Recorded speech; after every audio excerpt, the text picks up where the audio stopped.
the flub are we already building to SummerSlam? I mean, yesterday only felt like WrestleMania, but yeah, because WWE has decided to move the hottest event of the summer from August to late July, it's time to start planting those seeds. And I'll be honest with you, I'm not ready for it. We're also starting to tease things, because if you believe the rumor mill, a proper WWE Hall of Famer legend is coming back to take on a young up-and-coming star, and if plans remain the same, apparently, the young rookie is going to win.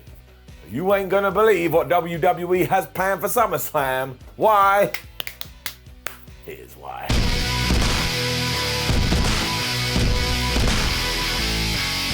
So, what is this match, you are asking yourself? Is it Doink versus Chad Gable? Is it Duke the Dumpster Droese versus Riddle? Is it Mantor versus Rick Boog, something we've been clambering about for years?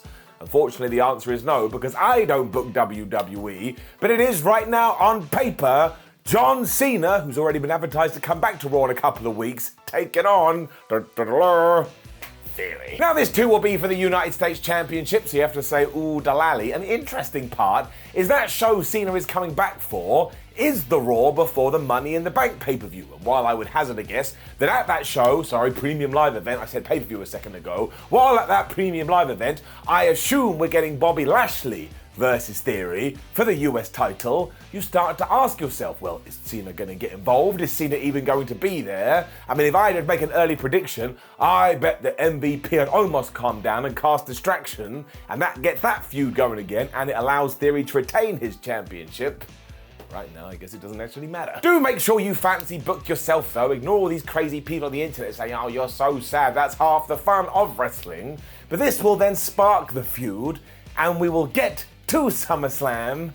John Cena will lose. This means so many things, the first of which is that Cena's new role seems to be go away, film a movie, come back and then put somebody over clean. Although you do have to give him a lot of respect and a lot of props because he is balancing this schedule better than most. And do not forget either, while Cena putting the tribal chief over last year was a big deal, this is something different entirely.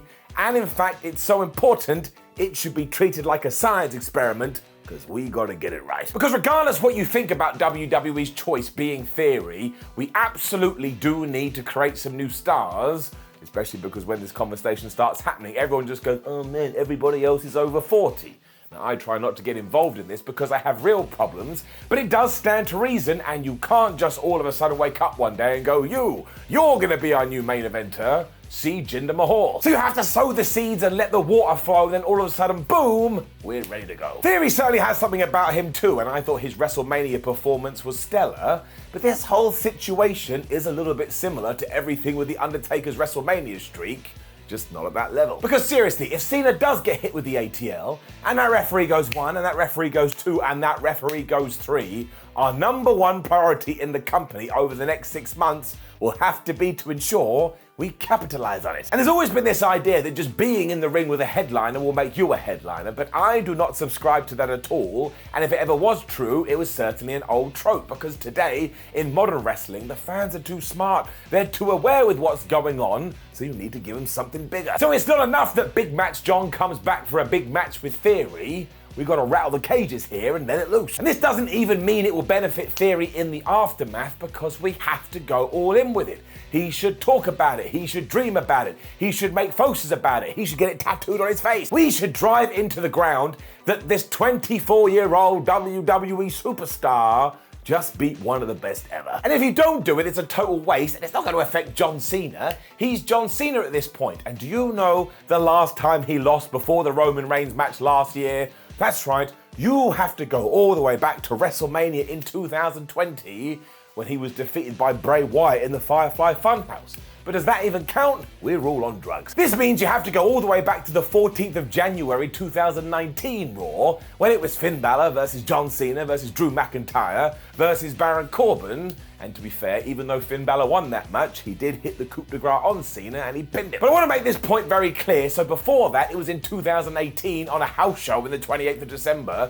when he lost to Daniel Bryan in a steel cage, which means if you want a proper one-on-one loss for John Cena or the last time he did it, that's right, it's WrestleMania 34 when he lost to The Undertaker. So that is 5 losses over 4 years. And again, one has to have an asterisk next to it, because we were all loaded up on acid. Now, of course, I could be totally wrong with all of that. I tried to do my research, but I suck as a human being, and none of this happened by accident. Long ago, WWE decided that John Cena was the man, and they were going to protect him and build a cage around him. But if you do have a lost plan, do it right. If Theory is your guy, okay, you choose him and you go absolutely crazy, but don't make it like a Rey Mysterio World Championship situation. Like, finally went, okay, you can have the title. And what do? We half-assed it. It sucked and it didn't work. And don't moan about this either. When Brock Lesnar was the guy to break The Undertaker's WrestleMania streak, everyone was like, oh, why did we give it to Brock? We should have given it to somebody younger. Well, now we have a younger person who could truly benefit from it, so why don't we all wait and see? Because that is what we're going to do now if this does go ahead. We're going to strap a rocket to the boy.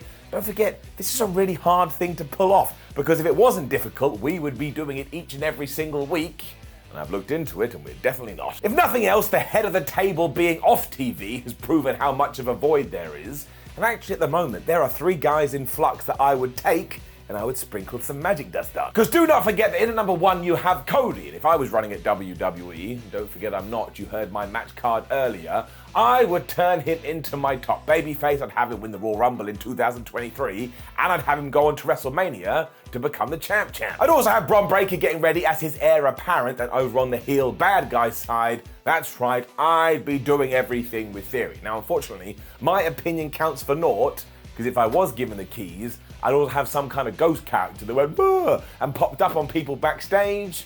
But I like goofy wrestling, so what are you going to do? With Cody especially, it feels like we have stumbled across something great. So as Roman Reigns now does have a reduced schedule, why don't we take all of this and just throw it at the wall? You could even include Drew in this, because I don't think he's going anywhere anytime soon. But I do believe this is bigger than a first reflection you may think it is. Because if we get to July 30th and John Cena just beats Theory, then what is the point? Where are we? Where have we gone to? We've done nothing. I know, WWE is making so much money now, who even cares? But eventually you are gonna get to the point where you look at the roster and you go, Roman's gone, Randy Orton's gone, Finn Balor's gone, Edge is gone, AJ Styles is gone, and you are going to start to freak out. So instead of having to go through that, put the pieces in now. It doesn't matter if you try and fail as long as you approach this the right way. So I say, let's flub and go. Because I'm ready, you're ready, I bet the fans are ready. We just want to see something new, and we want to see it with a little bit of some conviction. So if that is Theory, well, I will get on this train and I will ride it all the way to the station. Also, if Cena does win, what? He's the US champion, and then we get to Raw, and that's where Theory gets his win back? No, I don't want any of this 50-50 booking crap. John Cena comes back to WWE, and he falls to Mr. ATL. Is that even his name? I don't know. Now, please do leave a comment below and let me know what you think about all of this. Do you want John Cena to lose? Do you want Theory to win? Don't forget, at WrestleMania, he did lose to Pat McAfee. So does that mean Pat McAfee would then be #1 contender for the US title? We are going to find out. Also, please do like the video, share the video, and subscribe. Head over to WhatCulture.com where you can read articles like this with your eyes. We're also on social media. Come say hello. And I checked, right? I definitely checked. We have a YouTube channel full of videos, and I think they'd like to be watched. My name is Simon WhatCulture. Thank you for joining me as always for the Why series. And again, for the people that go absolutely nuts, the best thing about wrestling is coming up with scenarios and then deep diving and thinking what could be. I cannot believe we're not allowed to fantasy book anymore. It blows my mind. It doesn't make you a nerd. It doesn't make you a geek. Actually, no, it does. It does make you a nerd, but it does make you a geek. But do you know what the greatest thing about nerds and geeks are? They make the world go round, and 9 times out of 10, they're happy. You take care. Goodbye.